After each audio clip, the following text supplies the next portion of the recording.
me talk to him.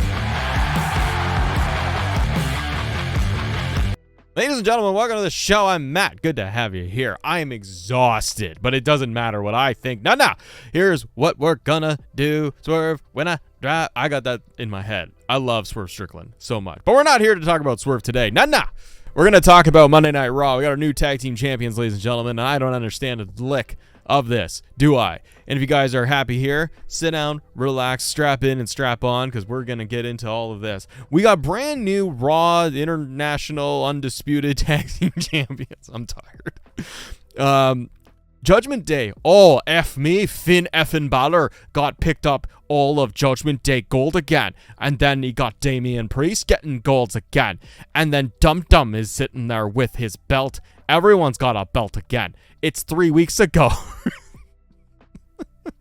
It's not changing, guys. So we're back to Judgment Day getting all the gold. So we had a little bit of a pit stop with Fastlane. See, that's a car reference for you there. So we had a little bit of a stop over there with Fastlane. Jey Uso, Cody Rhodes win the tag team titles.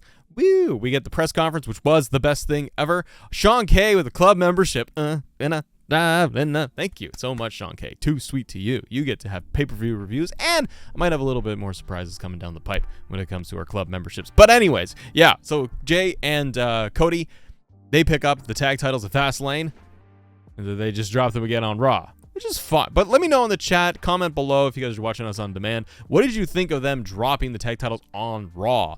We also had Dom Dom, drop the World or North American Championship only to pick it back up a week later. It's just back and forth with this stuff, man. And we got this happening, as you guys have said, D'Angelo. Oh, Finn Balor picking up win with a coup de grace all over him because of Jimmy effing Uso. So Jimmy Uso does a super kick to Jey in order to pick up the win. Overall, it was a good match. If it was Dave Meltzer, he'd say it's a 4-star match. It's not a 7-star match. It's not Kenny Omega. Why is Dave Meltzer Trump? I don't know, but I don't give an F right now. So you got Jimmy Uso coming in and doing the super kick. Where are we going? Triple H, where are we going, man? We're all over the map. It just keeps going back and forth. Here's the thing. Here's what I like. What I like is that Triple H, we'll talk about Raw overall. Triple H with this, he's not treating them like, okay, they got to have tag titles, they got to have them for 6 months, and then you have a big title change. I like the fact that they are utilizing title changes, motivating stories that way. We don't need elongated title reigns for everybody.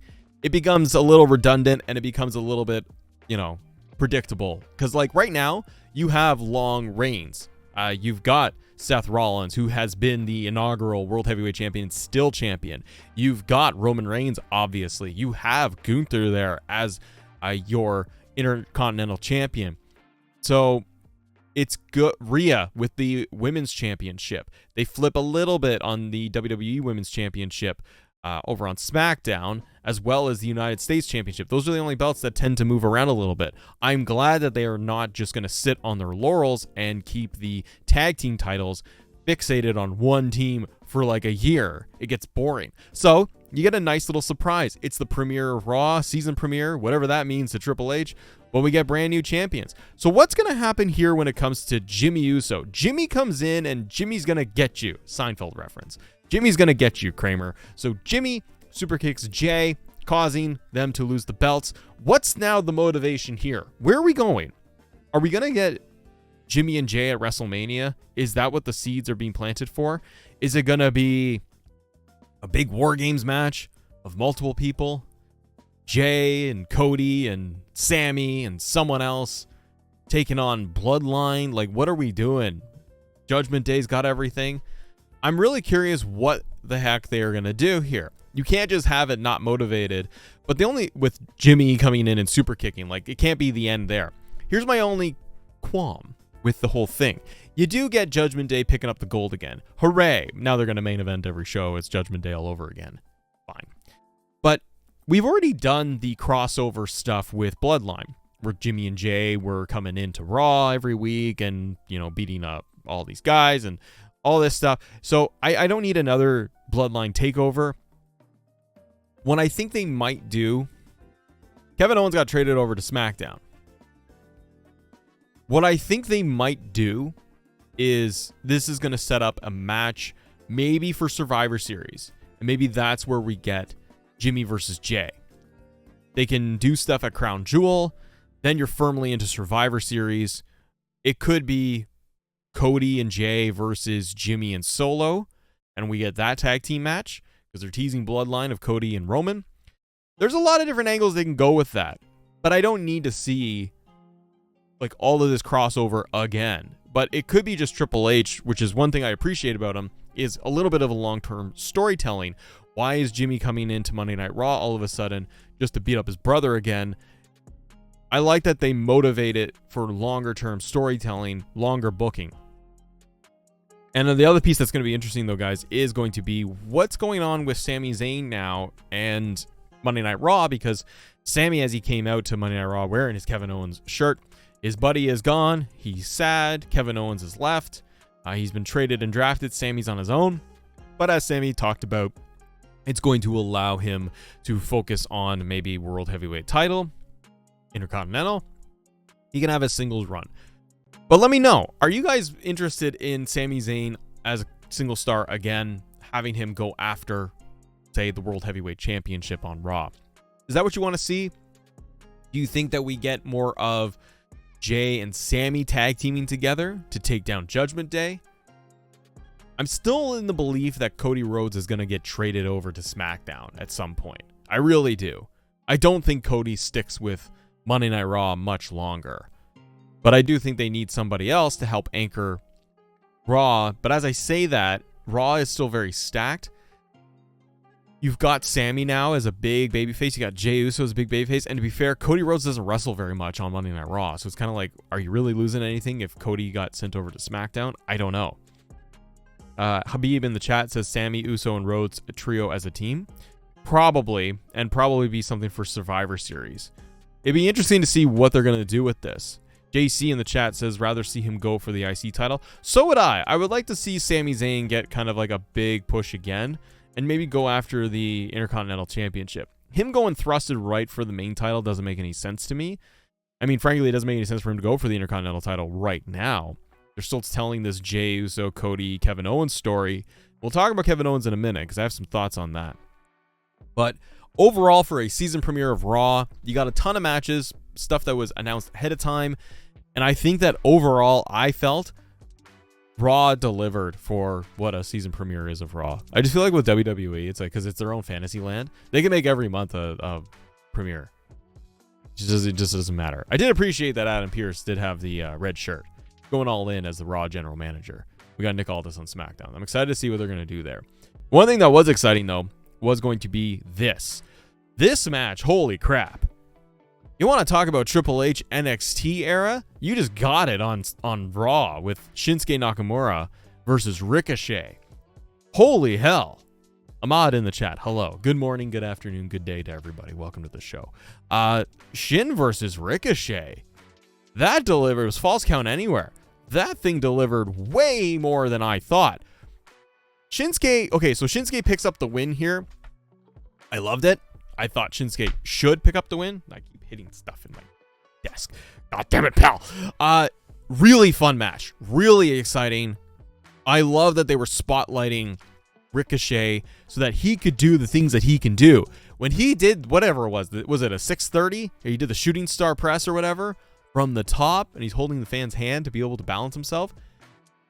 He did the insane, yes, he did an insane shooting star press. He did from the top to Shin, and it looked like it hurt. It was amazing. Yes, Kadar in the chat. I think it gave me full NXT vibes of TakeOver, because it just felt like those two guys like just being gritty, pushing each other.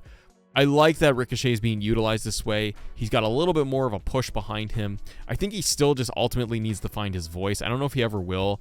Ricochet is his only thing for me is that he's not a convincing promo. I think WWE knows that, and they don't really utilize him that way. But I am very happy that Shinsuke Nakamura picked up the win here. He needed it. He went through all that stuff with Seth Rollins, and he shifted gears over to Ricochet.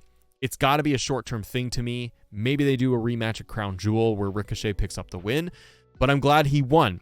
You need Shinsuke as a formidable heel in the division. You can't bury him. Not bury him, but you can't just beat him.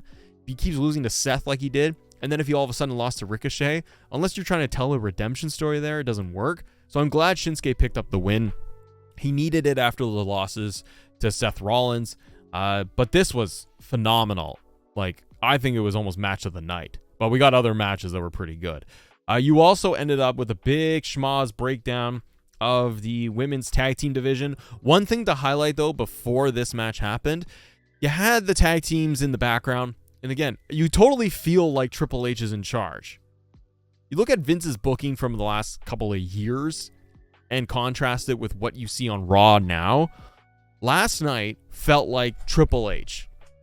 And what I mean is, you had women featured all over the show. You had matches pre-announced. You gave matches time. They were able to breathe. You had backstage elements of things that you should be paying attention to. The show moved. I watched all of Monday Night Raw, and I felt like the show moved along at a really good pace. You had Adam Pearce backstage talking to numerous stars, and they didn't just have like one interaction and then they're saying, okay, I'll take care of it, and he leaves. It was one after another entering his office being like, we need to talk, we need to do that. And you're like, ooh, what's this? What's going to happen here? Why do they want to talk to Adam Pearce? What are they going to get into? We also saw Jade Cargill make the appearance last night, showing up and getting in the face with Becky Lynch. Very interesting. A lot going on. And the last thing I will say, though, is you guys brought this up in the chat too. We did get Shinsuke winning, but Shinsuke also did a GTS again. So they're not stopping with the GTS. That is now one of Shinsuke's moves. He's doing the GTS all the time. CM Punk confirmed, ladies and gentlemen. But you're giving the women time. The one thing that happened backstage that I liked when it comes to the women's tag division, Nikki Cross was standing, as all the women are chatting and going after each other. Nikki Cross is standing up, or sitting, I should say, on the boxes. She's got her head against it, and she's in full Nikki Cross mode. They're bringing that back. You notice how Nikki Cross was not utilized, not on TV for a while. Let's go back and rewind just a year. After SummerSlam, when Triple H took over and Vince was literally like, he was gone, people like Nikki Cross started showing up. They were used backstage. They were in these creepy things. She was stalking Candice LeRae. People like Nikki Cross were being used a little bit more, or at least being motivated in certain ways. Not on TV all the time, but at least in the background, things were happening. And now you see it again where Nikki Cross is sitting in the back, and you're like, what's up with her? What is she thinking? What is going on? Raw right now, it felt like things were motivated happening, and you had more questions. That's what you want to see, especially for a 3-hour show, which is hard to go through. During the Piper Niven match against Natalya, the distraction Chelsea Green came on the apron, allowed her fellow women's tag team champion to hit a basement crossbody and overcome the Queen of Hearts. After the bell, Green, Niven launched 2-on-1 attack. Tegan Nox came out, even the odds. So we are going to get Natalya, Tegan Nox versus the tag team champions. Presumably at Crown Jewel, maybe not. Maybe they'll do it at later Monday Night Raw. But I'm excited that they are heating up the women's tag division. They're motivating stuff. They're slow burning talent, which I like. Tegan Nox, Natalya as a tag team, I still feel is a little thrown together, but I do like it. I do think it was good. Now, another thing that was good that worked for me, at first I was kind of like, oh my God, we're doing this again. But we did have Drew McIntyre and Seth frickin' Rollins talking again in another segment. And here's another thing with slow burns. I really like what they're doing with Drew McIntyre. They are slow burning the heel turn. They are not just full out making him a bad guy. Drew is motivated. We understand what's wrong.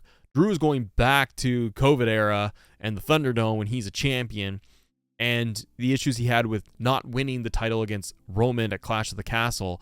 He's got all that history, and that's what's motivating him. Seth is still broken and beaten. These two have a respect, but they're going to go at it, and it feels like it's finally breaking down. Seth kind of confronted Drew McIntyre a bit, and to let him know that, like, you know, you got to let it go, basically, with the bloodline, and Drew's like, I can't. I like this, and again, it's the difference between Vince booking and Triple H booking for me. Triple H is doing things like, you'll get your payoff, much like LA Knight. You can't just super shoot him up. We're going to slow burn, it's going to get there. I feel like Drew is like, okay, we're going to slow burn, we're going to get there. I think for Drew, the disbanding and, subsequent release of Matt Riddle is a very good thing for Drew McIntyre in terms of storylines. I don't wish for anyone to lose their jobs and such, but I just mean that from a character standpoint, Drew not being in a tag team with Riddle or anybody else is great. So I think it's a great thing that happened for Drew in terms of being able to push his story further and faster. By the way, I want Drew to win. I want Drew to win at Crown Jewel. I think he's fit perfectly with the World Heavyweight Championship. Also, even in the promo, you did have Drew McIntyre addressing this, like saying how Seth Rollins, you're going to go through another character change, or how many times you're going to reinvent yourself for the 57th time or whatever. Those are great lines because those are things that fans often talk about. It's what I talk about. I'm kind of done with Seth Rollins as world champion. I don't need to see it anymore. And if Seth beats Drew, then what? You know what I mean? It's like, how many times can Seth just win as the face? And it's like, I think the internet is also going to be fickle and is already kind of like, people like Seth, but they're kind of like over him as champion. They want to see Drew or somebody else go for it. I think that it's kind of the time. You don't want Seth to overstay his welcome as champion. Seth chasing is always more fun for me than him just being champion. His run as World Heavyweight Champion has been good, but it's been very telegraphed. When he won the title against AJ, it was a done deal. So I like that there is a chance Drew wins the belt, and I want to see Drew just hold the belt till the Rumble. I don't need Drew McIntyre with the belt for, all the way to WrestleMania, and I certainly don't need to see Seth with the belt anymore. Seth to me needs a break. Because we see Seth every single week. And again, it's that I need to miss you a little bit. I want Seth to be gone for 6 weeks. Get destroyed by Drew McIntyre. Maybe during the Crown Jewel match, Drew just finally snaps and he unleashes on Seth Rollins and becomes the one who takes him down. But Drew is World Heavyweight Champion. It works. And he's like, he doesn't care about anybody anymore. I want to see it happen. Now, the other thing I want to see happen is we got Imperium DIY a little bit, but we got Johnny Gargano in singles action against Ludwig Kaiser. I like that Kaiser picked up the win here.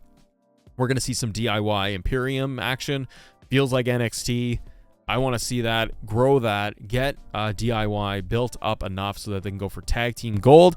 But I do want to see them split the belts. One thing that the new GMs need to do in Triple H and storyline, they need to split these belts. Judgment Day just got the tag titles back again. It's kind of a good time to turn around and be like, we got new general managers. They each have their own brands to run. They need their own belts. I'm kind of tired of Undisputed Tag Champions because I want to see DIY and Imperium fighting over belts. I want to see the Street Profits, Street Business going after tag team titles on SmackDown, or Jimmy and Solo getting the tag belts on SmackDown. Something else, because it just creates more dynamics, more storylines. On the women's side, yes, they are heating up the women's tag team titles a little bit more, which is great. Becky having the NXT Women's Championship and showing up every week and doing open challenges makes it feel like a mid-card title, which is good, because it's the main title on NXT for the women, and it acts as like a mid-card women's championship on Raw, which is good. But I still think the women need an Intercontinental TV championship on Raw and SmackDown, something else to be able to boost more of the women. But if they can utilize the tag team division properly, where people are motivated to be tag teams, I'm good with it. You just got to do more. But I totally see Chelsea Green. She is perfect mid-card champion. That's what they're doing with the tags. But I do want to see tag team titles being split up on the men's side, especially. There are more tag teams. You still have the likes of Chad Gable and Otis, and you can throw in Akira Tozawa in there, but you have tag teams, and they need to be motivated going after tag team titles. Speaking of titles, Rhea Ripley. Now, Rhea Ripley was all over the show, and I'm good with it. Now, we did find out that Rhea is going to be fighting at Crown Jewel in a fatal 5-way match, which I'm glad they are doing. So you have what? Rhea, Nia Jax, Raquel, Shayna, and Zoe Stark, if I got that right. So there's your 5. It's a fatal 5-way for the World Heavyweight Championship. Great. Once again, good thing from Raw, you have motivated why it would be a fatal 5-way. Once again, I'll say, go back a year, 3 years. What would be Vince's thing? Vince would do a fatal 5-way match? Maybe. But there'd be no motivation. You wouldn't see weeks of TV being built.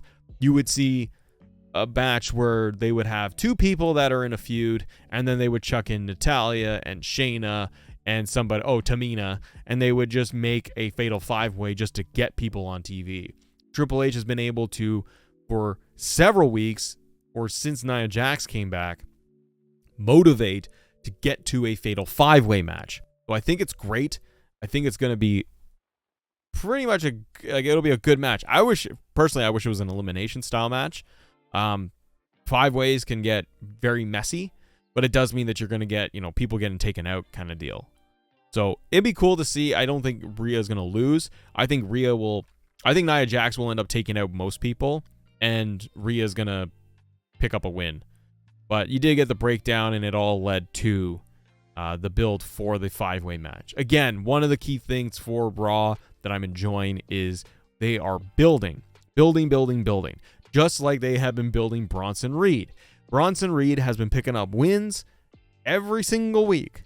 It wasn't used under Vince McMahon, but under Triple H, he's picking up wins every week. He's having big man slap meat matches with Otis. It's been fun to watch him. Then you are getting Gunther versus Bronson Reed on Raw. This, aside from the Ricochet Shin match, Bronson Reed Gunther was like my favorite match. Build. I love this match. It just was what it was. Gunther doing chops to Bronson Reed, and Reed like looking like he's taking damage, like looking like he's actually hurt from Gunther's chops, and Reed is physically larger than Gunther. It made it feel so good. I feel like Bronson Reed is like a new Vader, like a modern day version of Vader, in that he can move, he's agile, he can go to the top rope, he can work with guys of different sizes, and it's believable. Reed can be a monster. Reed can also work against a Gunther and look like he's getting hurt. Gunther is huge, but he's slender, right? So it was hard hitting. Gunther kept trying to go for power bombs, doing power bombs on the apron. He was trying to hit him every which way, but ultimately he was able to beat him, delivering a giant power bomb to Bronson Reed to retain the Intercontinental title. Don't know where they go from here. It's usually my question. We got Bronson Reed, and let me know, guys, in the comments, in the chat. Where do you do with both? Where does Gunther go from here? And what do you do with Bronson Reed? Reed is kind of getting on a roll right now. And by the way, I think we do see him in 2K24, in case you care. I think he'll be there like day one, not DLC, not nothing. It'll be a while since we've had Bronson Reed. But yeah, we actually did. Bronson Reed's never debuted in a 2K game, right? It'll be his first time. That'll be fun. So I think, where do we go with Bronson Reed? Where do we go with Gunther? MDB in the chat says Gunther needs to lose that championship ASAP. I think Gunther needs to win the World Heavyweight title. Somehow he needs to lose the Intercontinental title. You don't want it to get boring. Do you give it to a Chad Gable? Do you give it to a Sami Zayn? Sami Zayn might be a good contender to get that but the Intercontinental title win, man, it's got to be something huge. Or does Gunther just say, I relinquish my Intercontinental Championship because I'm going to fight for World Heavyweight Championship? I don't know, but I need something to happen here. Gunther versus Sami would be really cool by the time we got to the Royal Rumble. We could do that. And then you could have Gunther win the Rumble and Gunther go after the world title. And then Gunther get to win the world title against maybe Seth, Drew, Gunther triple threat. I don't know. Or make him double champion. But if Gunther is going to keep the Intercontinental title for a while, what do you do with Bronson Reed? Reed is on a good roll. They're keeping him strong. I don't want this loss to stop Reed's momentum. I want to see him continue to grow and get his hands on a title. It's almost like you need an AEW situation where you're like, we need another belt. But no, we need Bronson Reed to be doing more. Getting the Intercontinental title would be really good on him. I think he should get it. I think Chad Gable is also in the mix. He even mentioned in a backstage segment that Chad is like, I'm training for the Intercontinental title again. Maybe they go into a tournament because Gunther has kind of beaten everybody, right? He has run through everyone in the division for the Intercontinental title besides like a Sami Zayn at this point. Do you turn around if you're Gunther and you're, what's his name? General manager there, Adam Pearce, and do you get a tournament happening that ends at like Survivor Series or a King of the Ring? You could do that. And you go for the Intercontinental title. I think somebody who wins a tournament would be good at this point, but one that is proper, build it like a G1 where they're just going crazy every single week.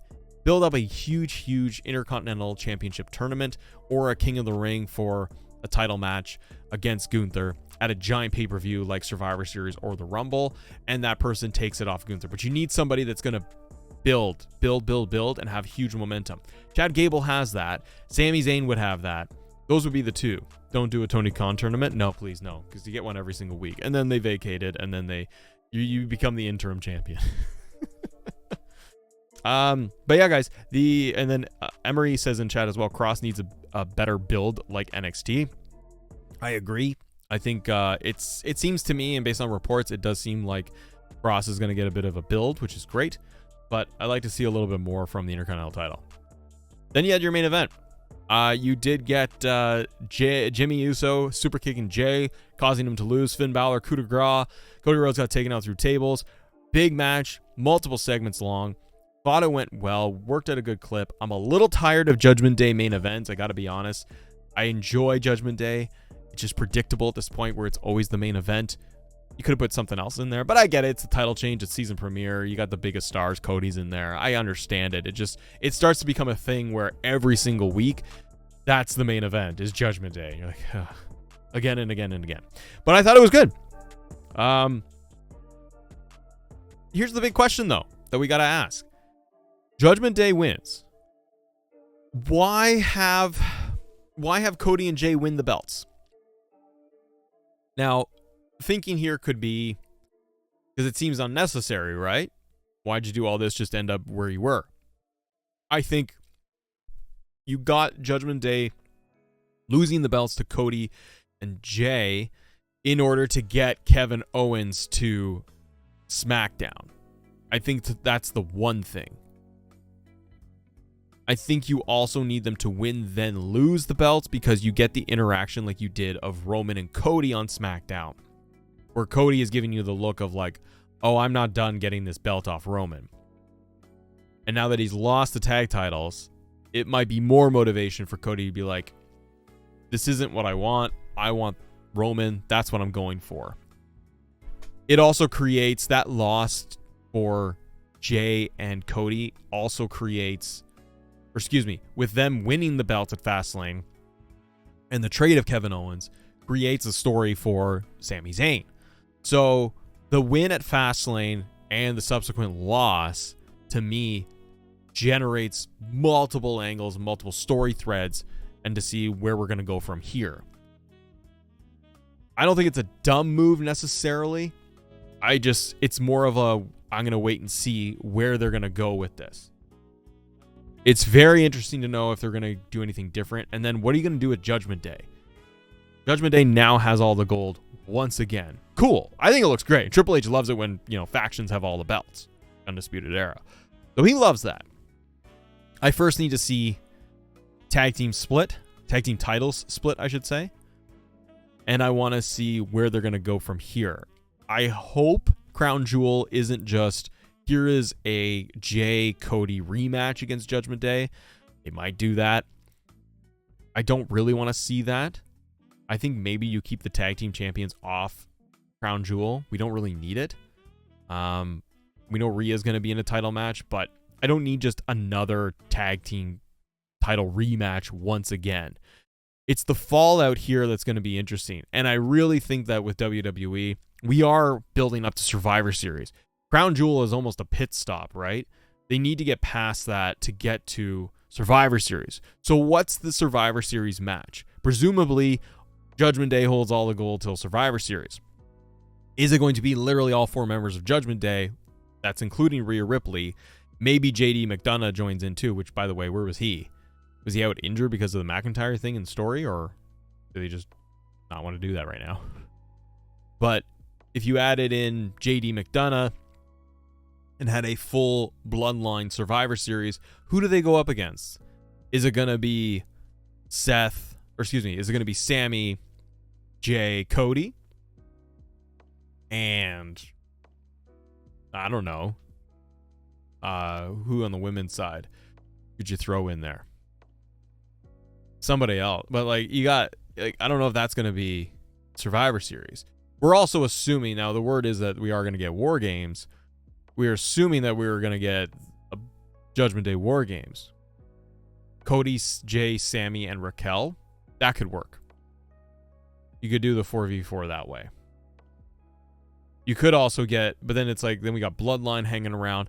I do feel like Survivor Series is going to have one moment in there with Kevin Owens. Kevin Owens may join up in a Survivor Series match with members of Raw for a one-time deal, only to turn on them.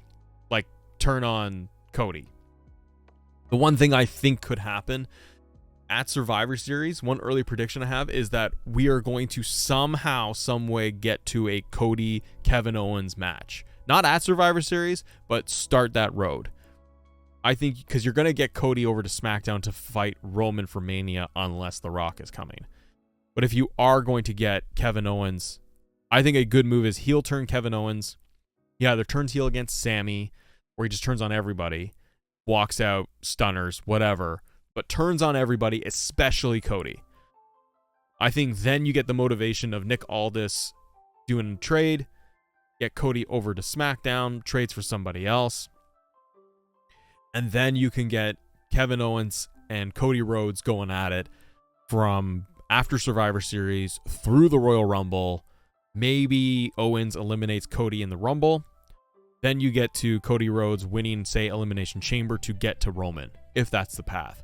But I think a Kevin Owens-Cody story is a good idea because it's the motivation Kevin Owens needs. Why if he doesn't do anything and just stays a face on SmackDown, he's not doing anything. So I think he's got to go heel in that regard. Trill Visual says Jade versus Becky. Well, the good thing here is, like, we did get Jade Cargill backstage on Raw. She had a little interaction by saying nice belt to Becky Lynch for the NXT title. They're teasing all of it. They have now had Jade Cargill appear on everything. She's appeared NXT, pay-per-view, SmackDown, Raw. Okay, Jade has appeared on everything. Now, you are either going to get next, the more likely evolution of this is, okay, what brand is she going to sign with? Now, what I think they could do with Jade Cargill to determine where she's going to sign, you treat her like you have been, which is a mega star. Don't know where she's going to sign. Is she going to sign with Nick Aldis on SmackDown? Is she going to go Adam Pearce Monday Night Raw? Is she going to go Shawn Michaels NXT? I think what you do is maybe at Crown Jewel, you set up an interview segment. You have the debut of Jade Cargill at Crown Jewel, which would be a big, big deal. And I know Saudi Arabia wants the women covered head to toe. Jade could just wear a regular suit, like not a t-shirt, but they can make it all work. I think you could get a Crown Jewel to make it a big spectacle moment. Have Jade show up at Crown Jewel with an entrance. Have Shawn Michaels, Nick Aldis, Adam Pearce in the ring at Crown Jewel, because then it's like or it's Survivor Series, one or the other. But that way it's like neutral territory. You don't do like a contract signing on Raw. You got to do it at a pay-per-view, because then it's like, what brand is she going to go with? So you could hype it up for weeks, either Crown Jewel or Survivor Series, and you have it built up as what brand Jade Cargill is going to let us know what brand she's going to sign up with. Do it as a contract signing. And you do it at a pay-per-view, and that way you get all three general managers standing in the ring. Jade gets her giant debut entrance, which we could get the scan for 2K24 at that point. Fireworks, the whole shebang. Everyone gets to finally see Jade Cargill in a WWE ring, not just backstage. And then she gets on the microphone, and she talks to each general manager, and then she makes her decision. Maybe there's interference by somebody else outside, but I think at that point, they'll just have it where she shakes everyone's hands and then decides what brand she goes on. So that's, to me, that's what you do with Jade. I don't want her to just show up on Monday Night Raw and just say that she signed with them. That's a Vince thing. I think you want to keep building. And if you look at how they have been doing this with Jade, it is the what brand is she on, the tease, introducing herself to all the general managers. Then you want all the GMs and storyline to be fighting over getting her contract. So what do? You do it at a pay-per-view. You do it at a contract signing segment that's 10 minutes long, and Jade decides, I'm going to whatever brand. And you could do that. But then the question is, what brand? She go to Raw, SmackDown, NXT? To me, I think I want to see her with Street Business, Hurt Business, but I don't think it's there yet. I think they keep Jade separate. I think what you end up doing is you have her on Monday Night Raw. Because if you have her on Raw, you technically will probably get her on NXT as well. Because they've been doing so much of building NXT Raw crossover. So, what's an easy thing to do? You get Jade on as much TV as possible, have her be a big focal point on Monday Night Raw. She can also get some reps in, have some matches, and build up NXT even higher, especially because WWE is in contract negotiations too. SmackDown is a 2-hour show, very streamlined, very focused. I don't think there's room for Jade. Would I like to see it? Yes, but the women's division on SmackDown is loaded with storylines. You have Bayley and you have Io there as champion. You have Asuka. You have Bianca Belair coming back. Charlotte is in there. There's a lot going on, and they're all interwoven together in storyline. There's a lot happening on SmackDown on the women's side. Throwing Jade on SmackDown, what's she going to do? Raw, there's more room to breathe, plus they can double dip if she goes over to NXT. The big question is going to be, obviously, and I know MDB in the chat likes my serious camera angle. Big question, huge question. The big question is she going to do a debut in ring at Crown Jewel or Survivor Series? So let's talk Survivor Series for a second. WWE ditches historic policy for Survivor Series 2023. What is it? WWE has scaled back a common ticket policy that was in place for their premium live events, with Survivor Series being a prime example. Survivor Series takes place at the Allstate Arena, Chicago, CM Punk, and already is near a ticket sellout, according to WrestleTix. House of Wrestling has reported on a change to a historic ticket policy due to the demand for the tickets. According to their report, WWE will not be offering complimentary tickets to the talent and staff who are working at the event. The report goes on to state that the decision was made weeks ago, with the source noting it is very uncommon for shows to be put on the no comp list this far out. With WWE live events consistently breaking multiple company records as of late, a source also told House of Wrestling that since the live events boom, comps have been way scaled back. Yeah, you want more paid attendance, not just media and people just giving tickets to family. You want those dollars. You're selling out every arena. And Survivor Series is one of the main shows. You want to sell that bad boy out. Fastlane on October 7th, 2023 was the most recent in a run of premium live events to deliver a record-breaking performance, becoming the most watched and highest-grossing Fastlane in company history, setting new Fastlane records, viewership, gate, and sponsorships. House of Wrestling reports states that that the increase in live business has largely been attributed to Paul Triple H Levesque and Nick Khan's influence. So yeah, can't get tickets. You got family and friends? Nah, not giving them out anymore. They're gonna make you buy tickets because why? Because WWE is the hottest thing right now, and they got millions and millions of dollars. As MDB says, millions of dollars. Swerve when I drive, I love Prince Nana. The dance is the best. If you guys become channel members of any level, you get that little email that pops on screen. Do that. Help me out. Or just hit the like button, or just hang out and enjoy the show. Hang with me a little bit. Let's switch over to AEW for just a second here. Details on off-limits matches in AEW due to the promotion hating each other. I'm not. Tony Khan's face is just, I'm not going to take this. I'm not. Tony Khan's off Twitter, right?